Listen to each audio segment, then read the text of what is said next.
बिस्मिल्लाहिर्रहमानिर्रहीम, अस्सलामुअलैकुम। आप देख रहे हैं ख़बर के साथ और मैं हूं आज़म अब्दुल रज़ाक। मेरे साथ हैं शाज़ेब तरीन। आज नाजरीन हम बात करेंगे मेरी और आपकी। आज हम बात करेंगे आम शख्स की। आज हम बात करेंगे उस शख्स की जिसके लिए पाकिस्तान वजूद में आया। आज हम बात करेंगे उन अशखास की जो कम आमदनी वाले हजरात हैं, उन लोगों की, उन फैमिलीज़ की जिनका जो रोज़गार है और जिनकी जो सैलरीज़ हैं वो फेडरल या प्रोविंशियल गवर्नमेंट तय करती है, यानी कि मिनिमम वेज वाले लोग, यानी कि रोज़मर्रा कमाने वाले लोग। वो लोग जो रोज़ कमाते हैं और रोज़ खाते हैं, वो रोज़ कमाएंगे तो रोज़ खाएंगे। अच्छा, तो ये जो लोग हैं ये वो तबका है पाकिस्तान का जिससे पाकिस्तान जाना जाता है, यानी कि पाकिस्तान जो है वो एक गरीब मुल्क है। पाकिस्तान में गरीबों की कसीर तादाद मौजूद है। कोई एक ग्रुप जो है वो जाहिर है एक अमीर ग्रुप होता है, लेकिन जो पाकिस्तान की ज़्यादा तादाद है वो निचले तबके की तादाद है। वो तबका है जो बिल्कुल हैंड टू माउथ होता है, यानी कि कमाएगा तो खाएगा और थोड़ा कमाएगा और उसी तरह खर्च करना है। लेकिन सवाल यहाँ पर यह पैदा होता है कि वो थोड़े जो कमाते हैं वो उनका गुजारा हो पाता है, क्योंकि फेडरल गवर्नमेंट ने जो वेज तय की है वो तय की है 20,000 रुपए पर जो है ना वो मंथ। लेकिन ये जो सिंध गवर्नमेंट है, यानी कि जो प्रोविंशियल गवर्नमेंट है, इन्होंने जो तय किया है वो तय किया है इन्होंने कितना, 25,000 रुपये मंथली।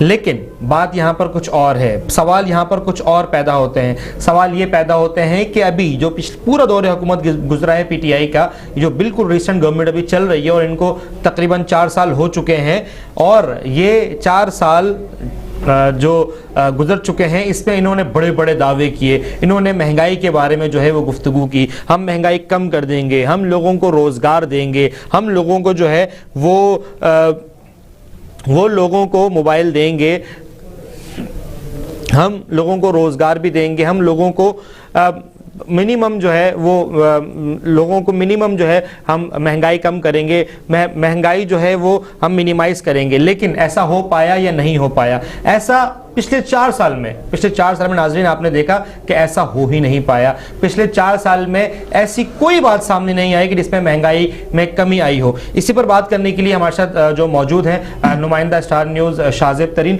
हम इनसे बात करेंगे कि इन्होंने जब आम आवाम में जाते हैं या आम आवाम में जो है वो लोगों से इनकी बातचीत चलती रहती है या आम आवाम में मौजूद होते हैं, तो इनसे जानते हैं कि आम आवाम की क्या तासुरात हैं कि इन जो महंगाई ऊपर से जो बजट आ गया है इसके हवाले से इनसे बात करेंगे। बहुत शुक्रिया शाज़ेब टाइम देने के लिए। बताएं कि आवाम की क्या तासुरात हैं और आवाम जो है वो क्या सोचती है महंगाई के बारे में, और आगे चल के वो आवाम क्या चाहती है कि महंगाई कम होगी या नहीं होगी। बिस्मिल्लाहिर्रहमानिर्रहीम, बहुत शुक्रिया आज़म। देखें आज़म, मसला जो है वो महंगाई पाकिस्तान का सिर्फ एक छोटा मसला नहीं है, यानी कि अगर हम इसे एक वसी तर मामलात में अगर देखें तो महंगाई एक वाहिद ऐसी चीज़ है जिसको अगर कंट्रोल किया जा सके, अगर थोड़ा बहुत हम इसको कंट्रोल करें तो इसी से जुड़ती है हमारी सेहत, हमारी तालीम, हमारे तमाम मुआशी मामलात। लेकिन अलबत्ता अगर देखा जाए, अगर हम बात करें डेली वेज वाले जो हमारे अफराद हैं, डेली वेज वाले जितने भी हमारे अफराद जो डेली कमा कर खाते हैं, वो अशखास अपनी रोज़ाना की ज़रूरियात पूरी करने से कासिर हैं। अलबत्ता अगर गौर किया जाए कि उनके सेहत के मसाइल, उनके तालीम के मसाइल, उनके दीगर रोज़ाना के जो मसाइल हैं वो सब जो है वो एक महंगाई से ही जुड़ते हैं। और अलबत्ता अगर इन चीज़ों को अगर हम थोड़ा सा स्पिट कर देखें तो मामला जो हैं वो कहीं ना कहीं जुड़ते हैं हुकूमत से, और ज़्यादातर जो जिम्मेदारी है बाकायदा वो हुकूमत की ही आती है। यानी अगर हुकूमत ने कुछ सोच कर अगर बढ़ाया है, कुछ चीज़ें अगर टैक्सेस वगैरह इंक्रीज़ किए हैं, तो कहीं ना कहीं आवाम के जो हैं वो डेली वेज भी इंक्रीज़ होने चाहिए, जो कि अभी तक जो हमने देखे हैं वो उस तरह की कोई बयान या कुछ तरह की कोई चीज़ हमने नहीं देखी। यानी अगर रोज़ाना की जो महंगाई बढ़ती है, अगर सिर्फ बात करते हैं पेट्रोल की, अगर पेट्रोल बढ़ता है 2 या 3 रुपये या 4 रुपये पर लीटर, तो वहाँ आलू, प्याज, टमाटर, यानी सब्जी से लेकर ग्रोसरीज के जितने भी सारे आइटम हैं, वो सारी जितनी चीज़ें हैं वो इंक्रीज़ कर दी जाती हैं। अच्छा, हमने पाकिस्तान में एक तवातुर से एक चीज़ लाजिम देखी है कि जो चीज़ 1 रुपया या 2 रुपया बढ़ गई उसके बाद वो दोबारा अपनी जगह पर तो नहीं आती। यानी अगर हुकूमत इस तरह की कोई चीज़ कहे या कोई बात करे कि हम वक्ती तौर पर इसको बढ़ा रहे हैं या हम वक्ती तौर पर एक प्रैक्टिकल कर रहे हैं या हम एक सब्सिडाइज चीज़ों को थोड़ा सा कम करके इन फ्यूचर में दोबारा इसको जब हम रिटर्न अपनी जगह पर लेकर आएंगे, सब्सिडाइज करेंगे, तो आया वो टमाटर, आलू, प्याज की जो चीज़ें हैं ग्रोसरी की, इंसान की डेली वेज की चीज़ें इस्तेमाल की, वो दोबारा अपनी जगह पर आएंगी। लेकिन इस तरह से कुछ भी नहीं होता, हमने जो नॉर्मली इन चीज़ों में देखा है। बाकी अगर हम बात करें हमारे मुस्तकबिल के मेमारों की, तो हमारे जो बच्चे हैं ख़ास तौर पर उनके इस्तेमाल में आने वाली चीज़ें, जैसे कि सबसे पहले आता है दूध, 140 रुपये लीटर है। अब यहाँ पर जो टैक्सेस हमारे जो अभी इस वक्त जो लगने वाले हैं, यानी इससे डायरेक्टली अगर हम गौर करें तो ग्रोसरीज पर फ़र्क नहीं आना चाहिए, लेकिन हम देखेंगे कि हमारे प्राइस कंट्रोल अथॉरिटीज़ जो हैं और जो फर्दर जो हमारे इदारे हैं जिनकी ज़िम्मेदारी बनती है, वो शायद इसको फिलफिल ना कर सकें। और एक महंगाई का जो एक तूफ़ान आने से पहले जो एक नाम आता है ना, उसका कॉन्सेप्ट इतना होता है कि इस तरह के जो अफराद हैं वो कोशिश करते हैं कि वो भी कहीं ना कहीं इससे फ़ायदा उठाएं। वो कोशिश करते हैं कि महंगाई का एक नाम लेकर, क्योंकि आम आवाम को नहीं पता कि इस वक्त हुकूमत ने जो है वो किस किस तरह की सब्सिडीज़ जो हैं वो रिटर्न ली हैं। जैसे कि उन्होंने जो है वो IT से रिलेटेड मोबाइल, कार्ड्स वगैरह, इन पर जो है जो सब्सिडाइज चीज़ें थी जो पिछले बजट में वादे किए थे, वो थोड़ा सा इन्होंने जो है वो उसको बैकवर्ड पे किया है। इसके अलावा जो एक बड़ा मसला है अद्वियात का, इंसान की जो बुनियादी ज़रूरत है अद्वियात, अगर हुकूमत जो है वो आज अगर अद्वियात के जो रॉ मटेरियल हैं, जो फार्मास्यूटिकल कंपनीज रॉ मटेरियल उठाती है, जो इंपोर्ट करती है, उसको अगर सब्सिडाइज नहीं करती है, तो शायद हुकूमत ने ये सोचा हो कि हम फार्मास्यूटिकल कंपनी से सपोर्ट लें। लेकिन अगर ऐसा नहीं है तो डायरेक्टली और इनडायरेक्टली फार्मास्यूटिकल कंपनीज जो है वो अपना सारा जो बर्डन है वो एक आम आवाम, एक आम कमाने वाले, एक रोज़ाना कमाने वाला वो शख्स जिसकी 20,000 मंथली वेज है, जिसकी 25,000 मंथली वेज है, ठीक है, उस पर पड़ेगा। लेकिन आने वाले वक्तों में अगर ये चीज़ें दोबारा से अपनी जगह पर आ सकें तो एक बात है कि हाँ, हुकूमत ने चले एक वक्ती तौर पे, एक एमरजेंसी के तौर पर, एक हालत जंग के तौर पर इन चीज़ों को बढ़ाया और थोड़ा सा इनको आगे लेकर चले, लेकिन वक्त आने के बाद उसको दोबारा लेकर आए। लेकिन देखें, हम देख रहे हैं कि ऐसा नहीं होता। अच्छा, एक चीज़ और थी यहाँ पर, मैं एक चीज़ और एड करना चाहूँगा आज़म। जी करें कि आज एक बहुत अच्छा इकदाम लिया PTI गवर्नमेंट ने पंजाब के हवाले से कि उन्होंने वहाँ पर एक सहूलत सेहत प्रोग्राम जो है उसका, हाँ, सहूलत सेल प्रोग्राम जो उसका इनिशिएट लिया उन्होंने वहाँ पर। लेकिन टैक्सेस की मद में जो अद्वियात पर जो इन्होंने एक बर्डन यहाँ पर डाला है, वो पंजाब की जो एक टेरिटरी है वहाँ पर तो एक बेहतरीन चीज़ है कि वहाँ पे एक सहूलत कार्ड का जो उन्होंने प्रोग्राम सेट किया है वहाँ पर आज, वो वहाँ के लोग इंशाल्लाह उससे मुस्तफ़ीद भी होंगे और हम पूरी उम्मीद भी हैं इस हवाले से कि गवर्नमेंट जो है उसको इंतहाई ट्रांसपेरेंसी से उस तमाम चीज़ों को जो है वो कंप्लीट करेगी।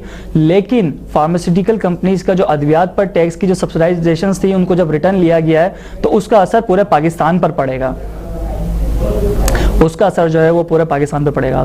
ठीक है, तो शाहजेब, जिस तरह भी आपने बहुत लंबी डिटेल में बताया आवाम को कि एक सेहत सहूलत कार्ड भी आ गया, अल्टीमेटली जो रॉ मटेरियल है अगर वो इसको इंपोर्ट करते हैं तो अल्टीमेटली उसका सारा बर्डन डेफिनेटली आवाम पर ही आएगा, क्योंकि कोई भी फार्मास्यूटिकल कंपनीज चाहे वो लोकल हो या इंटरनेशनल कंपनीज हो, वो मैन्युफैक्चरिंग जब करेंगी तो जब उनको महंगी पड़ेगी तो उसका डायरेक्टली बर्डन आवाम के ऊपर आएगा।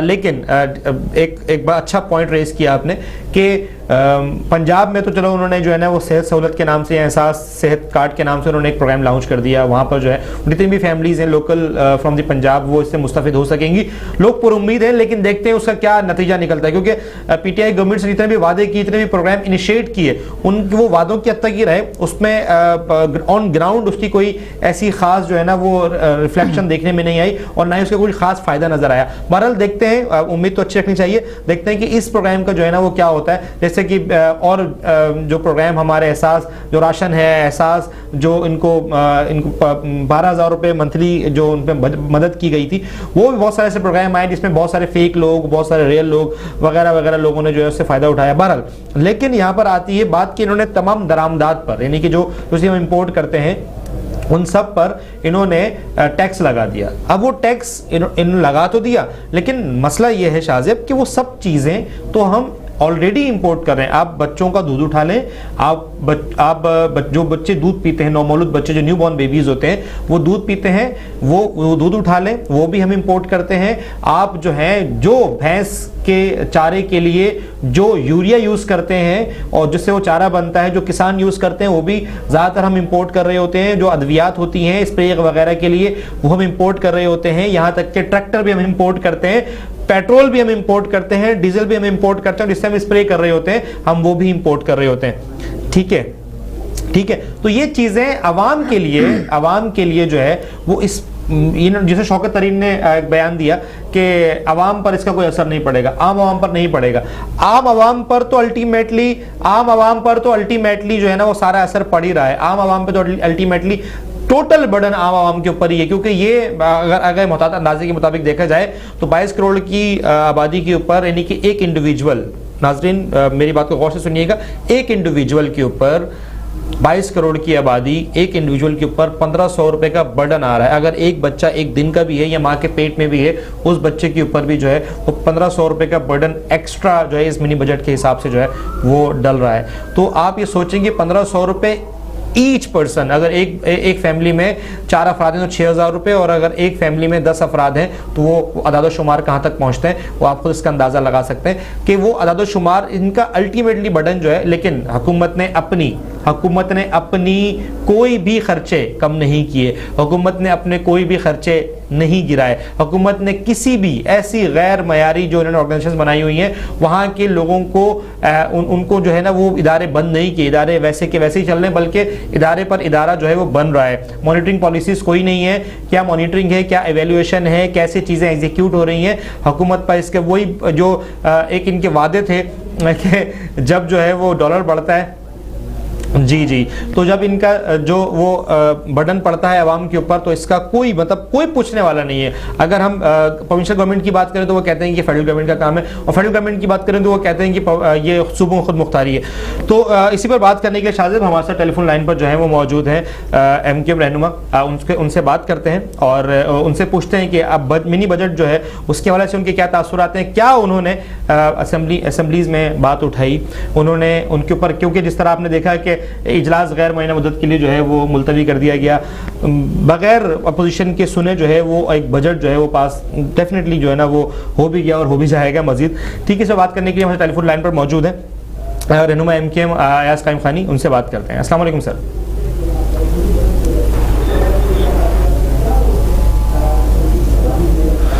अस्सलाम वालेकुम सर, कैसे हैं आप? वालेकुम सलाम, कलम है। जिसे जैसा कि आप लोगों ने देखा कि सर आज बजट पेश हुआ और बजट जो है वो कल शौकत तरीन साहब कह रहे थे कि इसका बर्डन आवाम पर नहीं पड़ेगा, तो आप ये समझते हैं कि इसका बर्डन आम आवाम पर नहीं पड़ेगा, सिर्फ उस तबके के ऊपर पड़ेगा जो तबका अमीर है, या जो तबका जो है वो अपनी खर्च से ज्यादा पैसे कमा सकता है, सिर्फ उस पर पड़ेगा, जो आम आवाम है उस पर इसका असर नहीं पड़ेगा?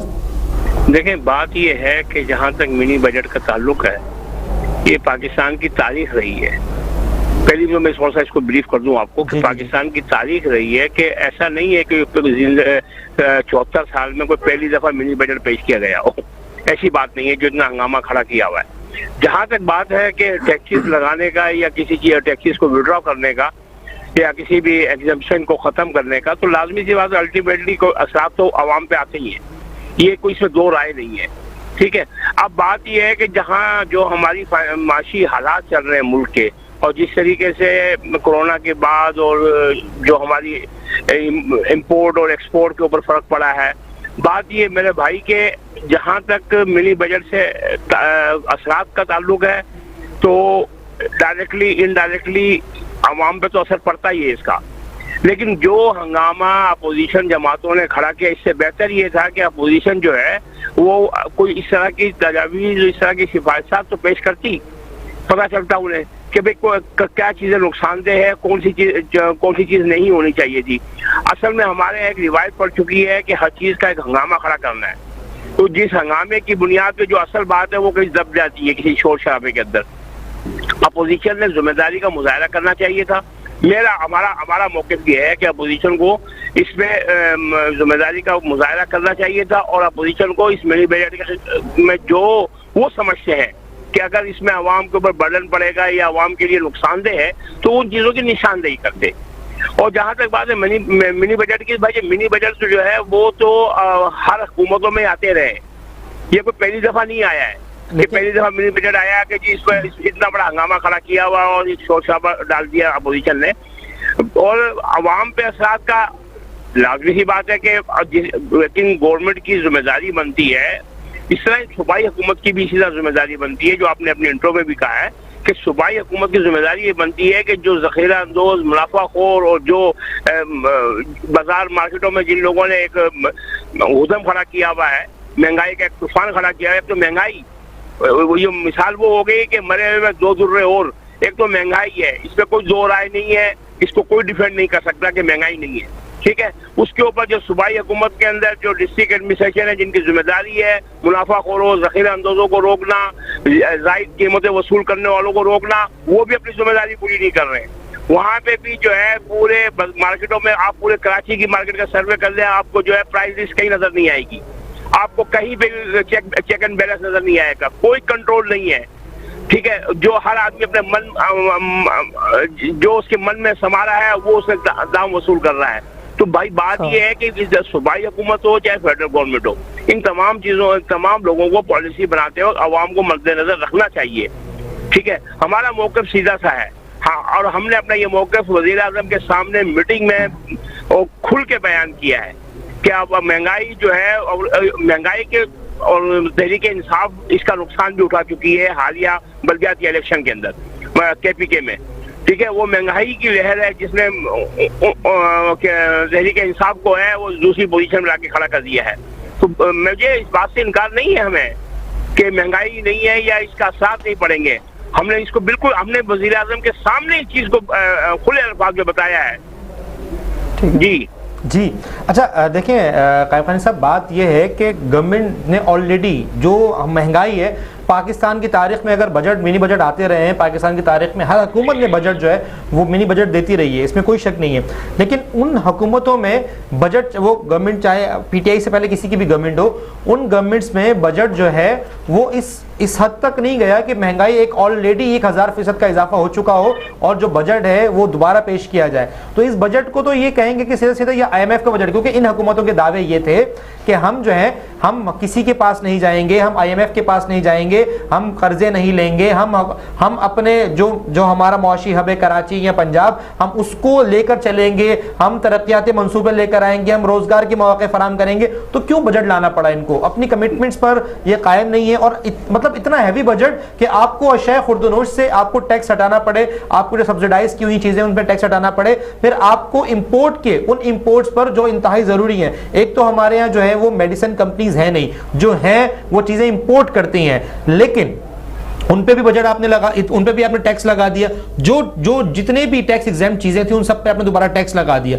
मकसद कहने का ये है कि कायम खानी साहब कि आप देखें कि इतनी महंगाई के बावजूद साल के आखिर में 4 साल के एक्सपीरियंस के बाद दोबारा एक जो है वो एक बजट लाके खड़ा कर दिया, और वो कहा यह जा रहा है, तासुर यह दिया जा रहा है कि इससे अवाम पर कोई असर नहीं पड़ेगा।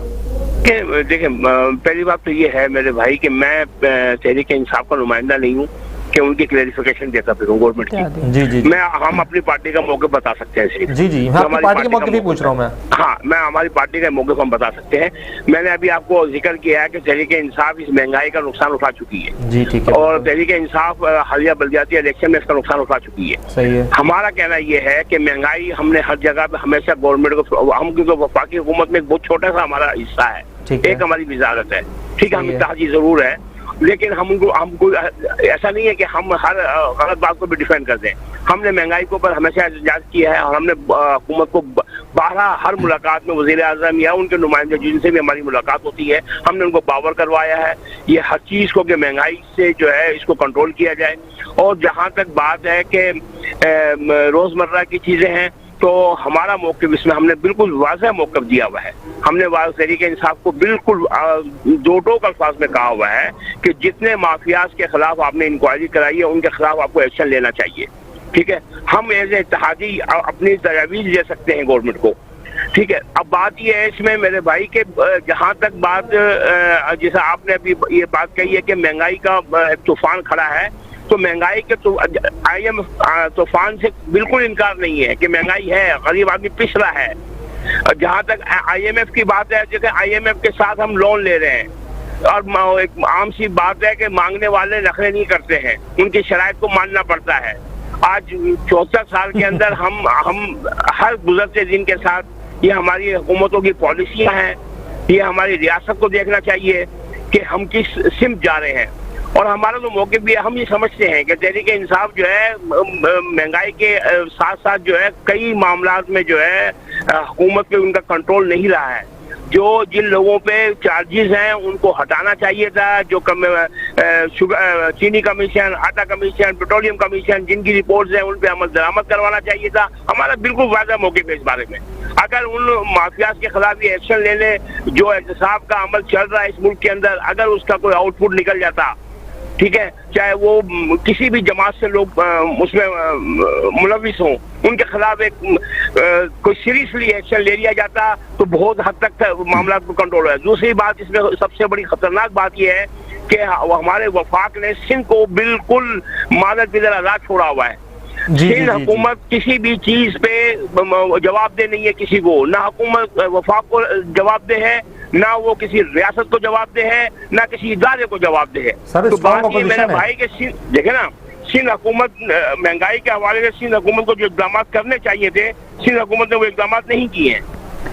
और महंगाई दिन ब दिन बढ़ने की बड़ी वजह भी, एक बड़ी वजह ये है कि जो चेक एंड बैलेंस नहीं है मार्केटों में, ये भी एक बड़ी वजह है इसकी। नहीं तो सर, ये जिस तरह भी आपने अर्ज किया कि महंगाई जो है वो बहुत ज़्यादा जो है ना वो बढ़ रही है सिंध के अंदर, तो इसके लिए ज़ाहिर है PTI जो है वो अपना किरदार अदा कर सकती है, स्ट्रॉन्ग अपोजिशन है। और जब सवाल तो बन जाता है जब प्रोविंशियल असेंबली में, मैं बताऊं आपको, आप पाकिस्तान का आइन वफाक को ये अथॉरिटी देता है कि वो इंटरव्यू कर सकता है, पूछ सकता है अपने यूनिट को। सिंध एक यूनिट है ना वफाक का, जी जी जी, फेडरेशन तो नहीं है ना, जी जी, खुद एक मुल्क नहीं है ना। लेकिन जो बिहेव कर रही है पीपल्स पार्टी, जिस तरीके के इकदाम किए हैं, गैर कानूनी गैर आईनी इकदाम, वो एक फेडरेशन की तरह किए हुए, वो वफाक को किसी सूरत, जो जिसका वजीर आला रोड पे खड़ा होकर बोले कि हम मेजोरिटी में हम अपनी मर्जी से फैसले करेंगे, आप लोग मिनॉरिटी हो, और जिसका वजीर आलम का इस्तेमाल करने एयरपोर्ट न जाता हो, जो सूबाई हुकूमत अपने वफाक को NFC के 10,000 अरब से ऊपर ले चुकी है 12 साल के अंदर, उसकी जवाबदेह नहीं है। ये जो कोरोना के ऊपर पॉलिसी में फेडरल गवर्नमेंट की किसी एक पॉलिसी में अमल दरामद सिंध ने नहीं किया हुआ है। सिंध के अंदर अभी हालिया जो ये 2-4 महीने पहले एक मुनज़्ज़म किस्म की बगावत की गई है सिंध के अंदर, ठीक है, मज़ार काइद केस के अंदर। अभी जो डोमिसाइल के ऊपर जो है नेब में इंक्वायरी आई, सर ये सब तो खैर चीजें जवाब दे नहीं है। जी सर बिल्कुल सर, फिल वक्त जो है मुद्दा जो सर थोड़ा सा शायद थोड़ा सा हट रहा है अपनी जगह से। सर ब्रेक पे जाएंगे, ब्रेक के बाद आप हमारे साथ रहिएगा, ब्रेक पर जाएंगे, ब्रेक के बाद जो है ना वो दोबारा हम आपसे बात करेंगे, बस हमारे साथ रहिएगा। Welcome back. नाज़रीन, बात हो रही थी महंगाई के ऊपर, बात हो रही थी उस महंगाई के ऊपर जिसके वादे पे ऊपर PTI गवर्नमेंट जो है वो वजूद में है, जिसके वादे के ऊपर PTI गवर्नमेंट जो है वो आज गवर्नमेंट कर रही है। इससे पहले PTI गवर्नमेंट अपोजिशन में थी, लेकिन इन जो वादे किए, जिस महंगाई की रोकथाम के लिए नाम दिया गया, जिस महंगाई की रोकथाम के लिए बड़े बड़े दावे किए गए, कंटेनर पे खड़े होकर बिल जलाए गए, 8 रुपए यूनिट पे बिल जलाए गए और ये कहा कि टैक्सेस ना दिए जाएं। टैक्सेस नहीं देंगे तो मुल्क कैसे चलेगा? ये आज इमरान खान साहब यानी कि रहनुमा PTI और हमारे वजीर आजम जो है वो बोलते हैं। हमारे साथ टेलीफोन लाइन पर मौजूद हैं कायम खानी साहब, उनसे हम बात कर रहे थे तो हम दोबारा उनसे बात करते हैं। और ज़ाहिर इत्तेहादी हैं PTI गवर्नमेंट के, उन्होंने ये कहा कि मैं क्लेरिफिकेशन नहीं दे रहा PTI गवर्नमेंट को, मैं खुदा ना खास्ता डिफेंड नहीं कर रहा, लेकिन अपनी पार्टी के मौक़िफ़ दे रहा हूँ। और साथ साथ वो लेकर जा रहे थे कि सिंध गवर्नमेंट जो है वो क्या क्या मनसूबे बनाए हुए हैं और क्या क्या कितना, मतलब वो फेडरल को इंटरफेयर करने नहीं देते अपने मामलात में। लेकिन अभी इस वक्त जो बात हो रही है मिनी बजट की, क्योंकि ये डायरेक्टली इम्पैक्ट होता है आवाम के ऊपर और ये इसको एग्जीक्यूट करने वाली जो गवर्नमेंट है वो है PTI। तो हम बात करते हैं फयाज कायम खानी साहब से। शाजिब सवाल करना चाह रहे हैं। शाजिब कायम खानी साहब, अस्सलाम वालेकुम। कायम खानी साहब, सुन पा रहे हैं आप हमें? जी जी बिल्कुल सर। कायब खान साहब, मैं असल में ये जानना चाहता कि मुत्तहिदा कौमी मूवमेंट ने अपने नज़रिए के मुताबिक क्या इस मिनी बजट पर अपना मौक़िफ़ पीटीआई गवर्नमेंट को समझाने की कोशिश की कि आया अभी पीटीआई गवर्नमेंट ने रिसेंटली देखा कि उनकी जो पिछली कारकर्दगी रही है गुज़िश्ता कई सालों की हुकूमत के हवाले से, उनको एक चीज़ देखने को मिली बल्दियाती इंतखाबात खैबर पख्तूनख्वा के, यानी उसमें उनको एक जवाब मिला आवाम की तरफ से कि अगर कारकर्दगी बेहतर नहीं होगी तो इस तरह के जवाब जो इन फ्यूचर अपकमिंग इलेक्शन में उन्हें दिए जा सकते हैं। तो एक इत्तेहादी के तौर पर, एक दोस्त के तौर पर, क्या मुत्तहिदा कौमी मूवमेंट ने पीटीआई गवर्नमेंट को एक अच्छे मशवरे के तौर पर मिनी बजट के हवाले से कोई तजावीज़ पेश की? देखें, हमारी कल मीटिंग हुई वज़ीर आज़म से, ठीक है, हमने बिल्कुल वाज़ेह अंदाज में, बिल्कुल खुले अल्फाज में वज़ीर आज़म के सामने बिल्कुल अपना मौक़िफ़ पेश किया है कि जो महंगाई का तूफान है इसको कंट्रोल करना वफाकी हुकूमत की जिम्मेदारी है। ये हमने दो टोक अल्फाज में बोला है। हमने एक एक चीज बताई है वज़ीर आज़म को। हमने जो गिरानी इस वक्त चल रही है, जो इस वक्त महंगाई की लहर चल रही है, ठीक है, जो मिनी बजट से जो एक मजीद महंगाई में इजाफा होगा वो भी हमने बावर करवाया है। देखिए, हमारा जो एक हजम है हुकूमत के अंदर, जो हमारा हिस्सा है एज ए इत्तेहादी, हम एक बहुत छोटे इत्तेहादी हैं इसके अंदर, ठीक है, हमारी एक वजारत है। इसके बावजूद भी दूसरी जहाँ तक बात है कि महंगाई की बात है, तो महंगाई तहरीके इंसाफ की वफाकी हुकूमत की बुनियादी जिम्मेदारी बनती है। मैं आपकी इस बात से बिल्कुल इनकार नहीं करता हूँ कि इमरान खान साहब ने जो है वो कंटेनर पर खड़े होकर बिल जलाए थे, उन्होंने आवाम को भी अपील की थी, लेकिन आज जो बिजली के नर्ख हैं, वो जो रेट्स हैं, वो पिछले बिल जलाने से कई गुना बढ़ चुके हैं। जहां तक देखें महंगाई से कोई इनकार नहीं है किसी सूरत में भी। अब जहाँ IMF की जहां तक बात करते हैं, देखें, हम अगर लोन लेने जा रहे हैं कहीं पे, हम उनके प्रोग्राम में कुछ शामिल होना चाह रहे हैं, तो उनकी टर्म्स एंड कंडीशन को मानना पड़ता है। ये दो टोक बात है, इसमें कोई उसमें दो राय नहीं है जी। और हमने अपने एज ए इत्तेहादी जितना हमारा इसमें हिस्सा है, हमने वजीर आजम को, और वजीर आजम भी चीज पे कन्विंस है कि हाँ ये मामला है, और ये कई दफा अपनी तकरीरों में बोल चुके हैं कि ये महंगाई को कंट्रोल करना है, महंगाई को कंट्रोल करना है। और इसमें सबसे ज्यादा नुकसान तहरीके इंसाफ का खुद का हो गया ना। अच्छा, तहरीके इंसाफ का नुकसान हो रहा है। फैज साहब, एक बात और है, आप इत्तेहादी हैं मौजूदा हुकूमत के, PTI के, तो आप जो आपकी जो पार्टी है, जो जिस पार्टी से आप ताल्लुक़ रखते हैं, MKM से, वो उनका टोटल फोकस जो है वो ज़्यादातर कराची और सिंध के अंदर होता है। तो PTI गवर्नमेंट ने, मौजूदा हुकूमत ने, फेडरल गवर्नमेंट ने कराची के लिए क्या इक़दाम किए, या कोई मेगा प्लान, जिस तरह आपने कहा कि भाई जो है वो फेडरल इंटरफेयर कर सकता है, तो उन्होंने अपने कवानीन के मुताबिक,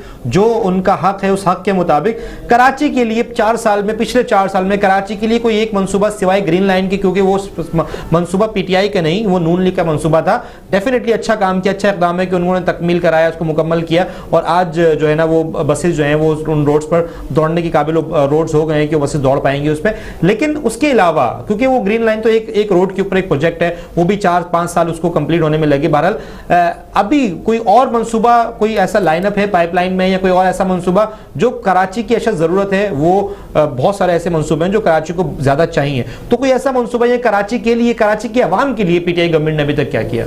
मेरे भाई, मुझे ये बात कहने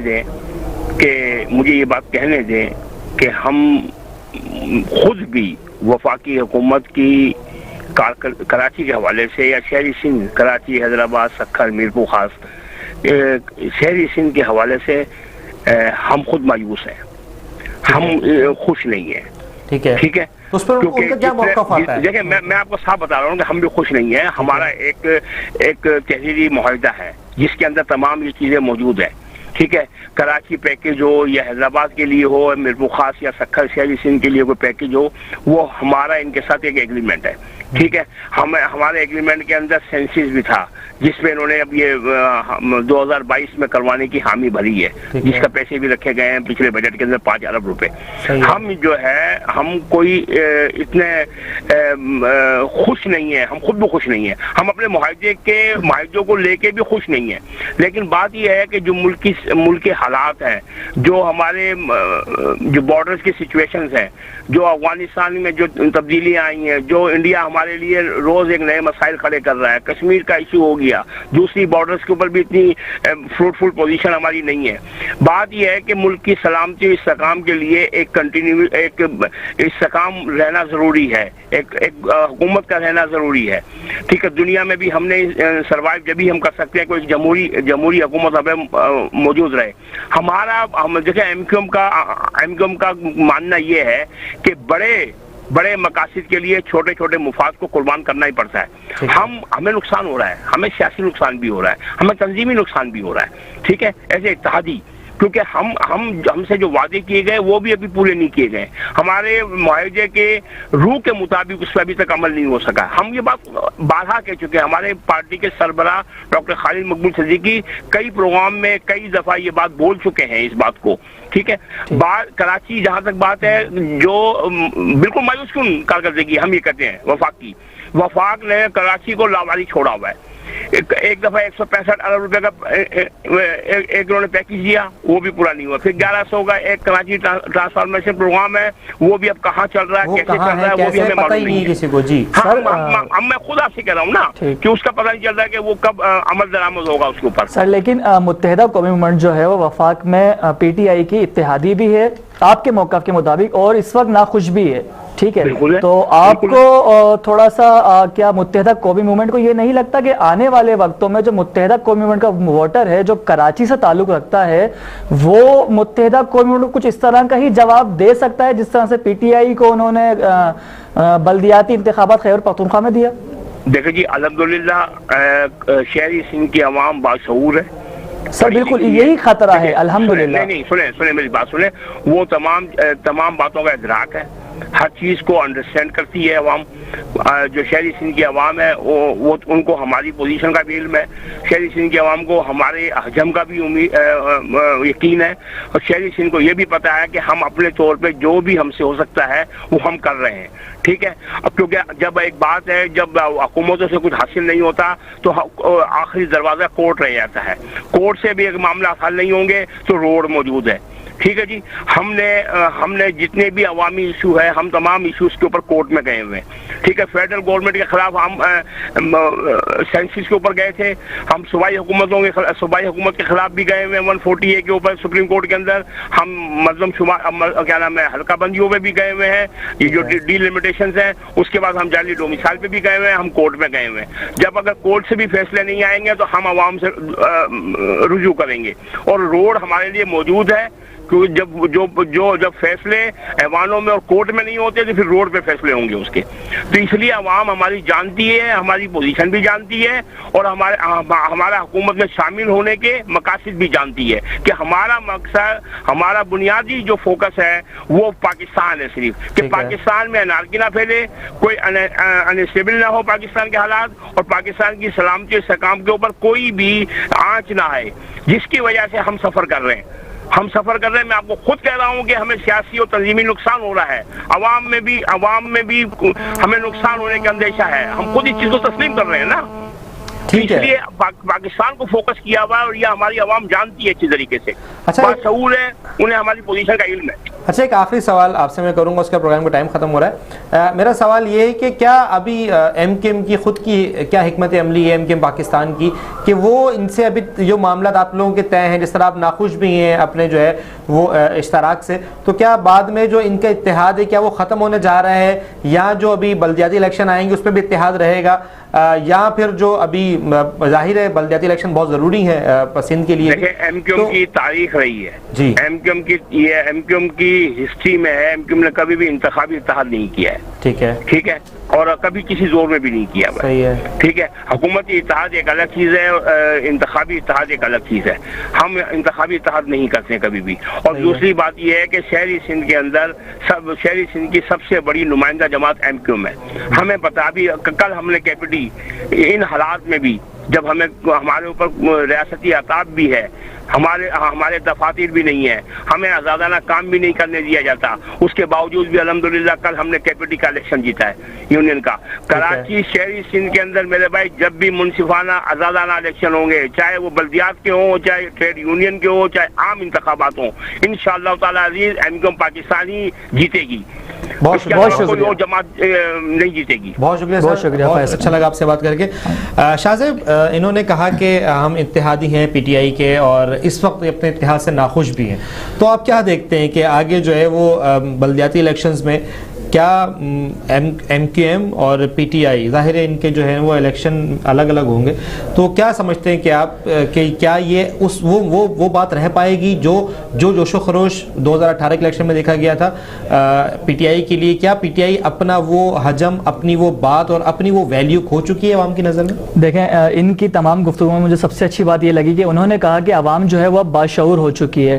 ठीक है, तो जो एक बाशऊर आवाम होती है, उस बाशऊर आवाम के चीज़ें जो हैं, यानी वो जिस तरह से सोचती है, वो जाहिर सी बात है कि उस तरह के नताइज जो हैं फिर केपीके गवर्नमेंट में, जिस तरह से केपीके में आपने बल्दियाती देखे, ये रिजल्ट्स वो हैं कि आवाम बाशऊर है अल्हम्दुलिल्लाह। ठीक है, लेकिन अगर चीज़ें बेहतर नहीं होंगी आवाम की, आवाम से किए गए वादे जो बिफोर इलेक्शन किए जाते हैं और उसमें बहुत बड़े बड़े से वादे होते हैं, जैसे हम यूनिवर्सिटीज़ बनाने जा रहे हैं, हम हॉस्पिटल्स बना देंगे और गवर्नर हाउसेस ख़त्म कर देंगे, अपने अखराजात कम करेंगे, अगर ये वो सारी चीज़ें जो आवाम के डायरेक्ट कॉन्टेक्ट में हैं, अगर ये सारे वादे इस तरह से पूरे कभी भी नहीं होंगे, तो आने वाले वक्तों में और आने वाले इलेक्शंस में जब दोबारा यही तमाम जो हमारे हुक्मरान हैं फिल वक्त, वो दोबारा जब आवाम के पास आएंगे तो शायद कहीं ना कहीं कुछ ना कुछ जो है वो उनको तब्दीली महसूस होगी, महसूस हो सकता है और इंशाल्लाह दिखाई भी देगा कि आवाम जो है वो अब ये नहीं पूछेगी कि आप क्या करेंगे, आवाम ये पूछेगी कि कैसे करेंगे, क्योंकि आवाम से ही इन्होंने कहा था कि हम करेंगे। ठीक है, यानी एक जैसे ही पीटीआई ने गवर्नमेंट बनाई तो सबसे बड़ा एक चेहरा था फाइनेंशियल यही बजट्स के हवाले से असद उमर साहब का, और अचानक से कुछ महीनों में वो डिसीजन चेंज हुआ और पूरा जो है सिनेरियो हमें दिखाई दिया कि वो चेंज हो गया। यानी अब आवाम को पूछना चाहिए और आवाम इंशाल्लाह पूछेगी भी, क्योंकि शऊर की बात है। और इन्होंने भी कहा, और तमाम हमारे जो हुक्मरान हम जिनसे भी बात करते हैं, जिनके भी इंटरव्यूज़ करते हैं, वो सब यही कहते हैं कि आवाम बाशऊर है और आवाम देख रही है कि हमारी क्या मजबूरियां हैं। लेकिन बात मजबूरियों से ऊपर चली गई है, क्योंकि बात है अब इंसान के रोज़ाना के खाने की, कमाने की, बच्चों की और सेहत की और दीगर और तालीम की, और बहुत सारे वो वादे हैं जो पूरे नहीं हुए। बहुत शुक्रिया शाहजेब टाइम देने के लिए। नाज़रीन, प्रोग्राम आप लोगों ने देखा, और जैसा कि किसी के पास भी कोई हल नहीं है, ना पीटीआई के पास, ना सिंध गवर्नमेंट के पास, ना एमक्यूएम के पास, अभी तक जो महंगाई है इसके ऊपर किसी का कोई कंट्रोल नहीं है, क्योंकि ये IMF का बजट है। हमें दीजिए, दोबारा मुलाकात होगी आपसे पीर को। अल्लाह हाफिज़। पाकिस्तान पाए।